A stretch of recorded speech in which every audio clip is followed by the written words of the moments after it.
Hello, my name is Claudia Salas, and we will talk a little bit about the financial system. So, I have to be honest, before watching the material, I didn't know what was a financial system or how it worked. But now, after a little insight, I can understand that whenever you put your savings in a bank, the bank may use that money to give loans to other people. So, actually, how they manage this money can lead to certain crises such as the one that occurred in Mexico in 1994 or the one in the USA in 2008. Um, I have to say, I watched the movie The Big Short back in the day when it was in the cinema, and I didn't understand a bit. I didn't understand anything, and I think I was too small to actually put attention to the details, and I only knew that people lose their jobs and their homes, but I didn't know why. So now that I watch it again, I can feel really frustrated. I feel frustrated because I got to see that the people that were affected the most wasn't the people that were running the banks, of course, was the people that signed the contracts of the mortgages, or the guys that lose their jobs at the banks or as a mortgage broker, and the guys that actually designed this whole situation got away with it.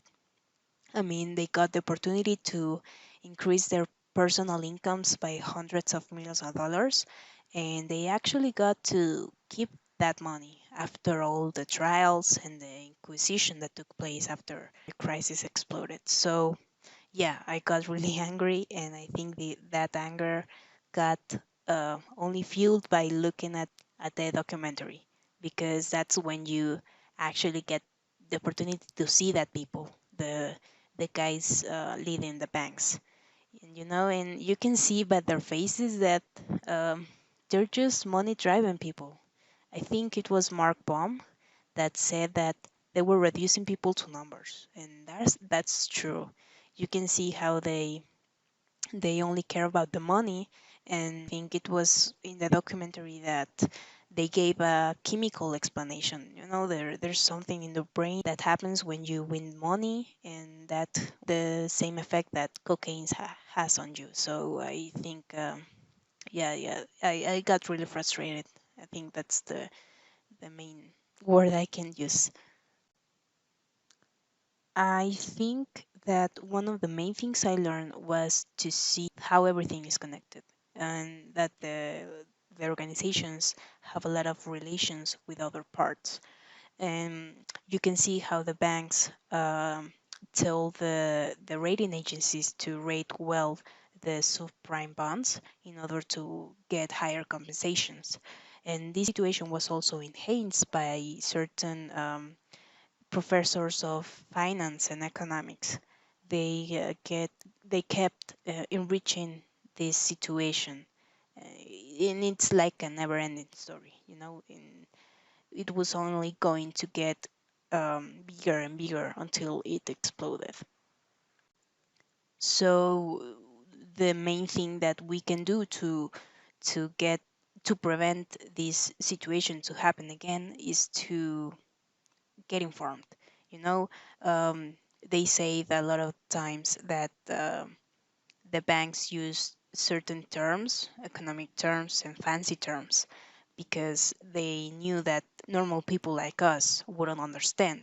And it's true, that worked because we didn't know what was a swap or a CDO. But the main thing to fight this is by getting to know what are we signing and what is happening.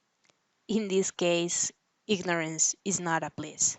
We deserve to know what is happening with our money and how the banks are managing our money. We can fight for that right by just making efforts to try to understand difficult things.